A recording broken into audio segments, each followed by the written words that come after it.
بیٹے کبھی بھی ٹرینڈ کو فالو نہیں کرنا، نہ وہ فالو ٹرینڈ. دنیا میں ڈسکریج کیا جا رہا ہے کہ سارے ڈاکٹر بنی جا رہے ہیں، سارے انجینئرز بنی جا رہے ہیں. ابھی تک کی جو ریسرچ ہے، گوگل پہ پڑے ہوئے انسائکلوپیڈیاز یہ جواب دیتے ہیں کہ جو پروفیشنز ہیں وہ ریکارڈڈ ابھی تک 450 ہیں. 456 پروفیشنز پڑے ہیں ریکارڈڈ دنیا کی گوگل کے انسائکلوپیڈیا کی ریسرچ پہ. ہم سب کو کہیں نہ کہیں یہ بینر ہوتے ہیں نا لگے، اور یہ جو باتیں ہوتی ہیں دوسروں کی، یہ کانوں میں پڑھتے پڑھتے ہمیں جھوٹ پہ یقین آ جاتا ہے، سچ سمجھ بیٹھتے ہیں. ہم سمجھتے ہیں صرف کامیاب ہوا جو ڈاکٹر ہے یا کامیاب ہوا جو انجینئر ہے. کامیابی، یہ میرا جملہ یاد رکھیے گا، ملین روپیز سینٹینس ہے، یہ کامیابی فیلڈ میں نہیں ہوتی، کامیابی ٹیلنٹڈ بندے کے ساتھ ہوتی ہے.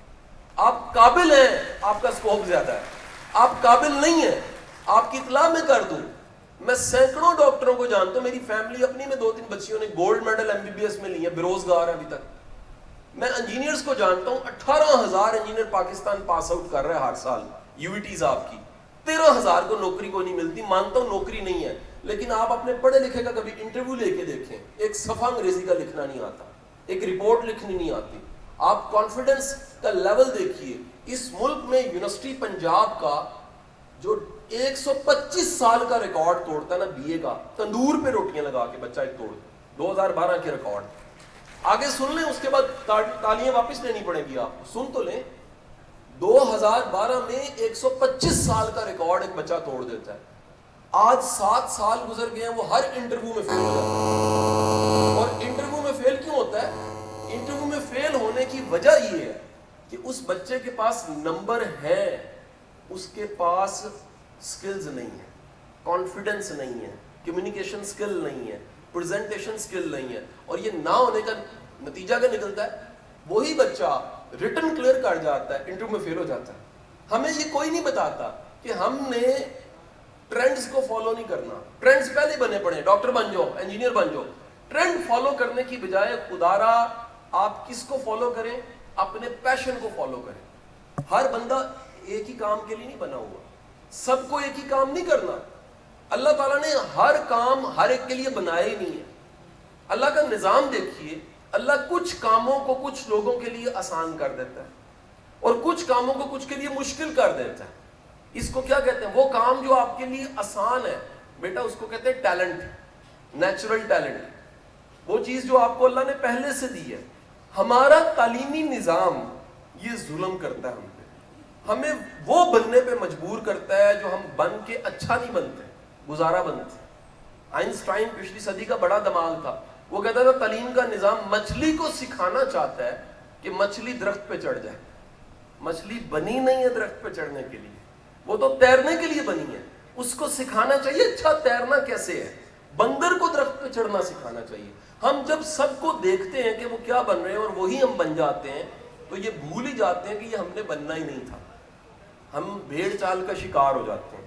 ہمیں ٹرینڈز کو فالو نہیں کرنا، ہمیں پیشن کو فالو کرنا ہے. اور یہ جو سبق میں دوسرا دے رہا ہوں، یہ کوئی نیا سبق نہیں ہے.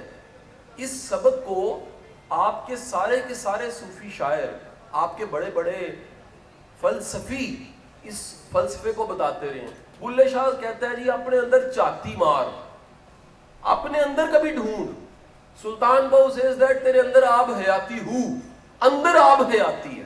اور اقبال کہتا ہے اپنے من میں ڈوب کے پا جا سراغ زندگی.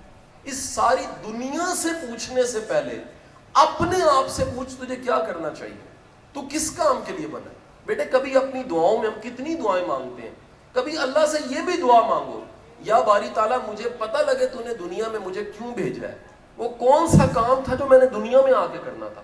فقط دنیا میں آنا اور دنیا سے جانا یہ کوئی بڑا کام نہیں ہے. یہ جانور بھی کر رہے ہیں، یہ چڑیا بھی کر رہی ہے، یہ باقی مخلوقات سپیشیز بھی کر رہی ہیں. انسان دنیا میں آ کے کچھ کرتا ہے پھر جاتا ہے، اور یہ تب کرتا ہے جب وہ اپنی زندگی میں مقصد حیات تلاش کرتا ہے، اپنا پیشن ڈسکور کرتا ہے، اپنی سیلف ڈسکوری کرتا ہے، اپنے آپ کو ڈھونڈتا ہے، تلاش کرتا ہے. مجھے یاد آتا ہے ہمارے اردو ادب کے بڑے کمال کے شاعر تھے، ان کا نام تھا احمد فراز. احمد فراز گورنمنٹ میں کہیں ملازم بھی تھے، کلیریکل سیٹ تھی. وہ ترقی کرتے کرتے گریڈ 18 پہ آ گئے. اب سر ایک بڑا مسئلہ ہوتا ہے، جو کامنرز ہوتے ہیں نا، ان کی چڑ ہوتی ہے جو پی سی ایس کیڈر سے ہیں. اچھا پی سی ایس کیڈر والوں کی بھی چڑ ہوتی ہے جو کلیریکلز ہیں, وہ ترقی کر کے بھی کوئی 20ویں گریڈ پہ بھی آ جائے نا, جو ایک کامنر ہے وہ تھوڑا سا ڈس لائک کرتا ہے, پرابلم ہو.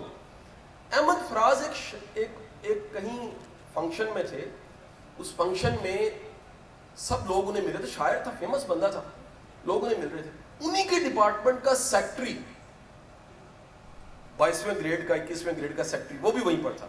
اس نے دیکھا احمد فراز سے لوگ آٹوگراف لے رہے ہیں, تصویریں لے رہے ہیں, یہ 18ویں گریڈ کا کلرک بھرتی ہو کے اوپر آیا بندہ ہے, بڑی تکلیف ہوئی اس نے پاس آ کے نا سب کے سامنے سگار لگایا ہوا تھا, کش کھینچا اور ایک بات کہی, احمد فراز آپ کا گریڈ کون سا ہے؟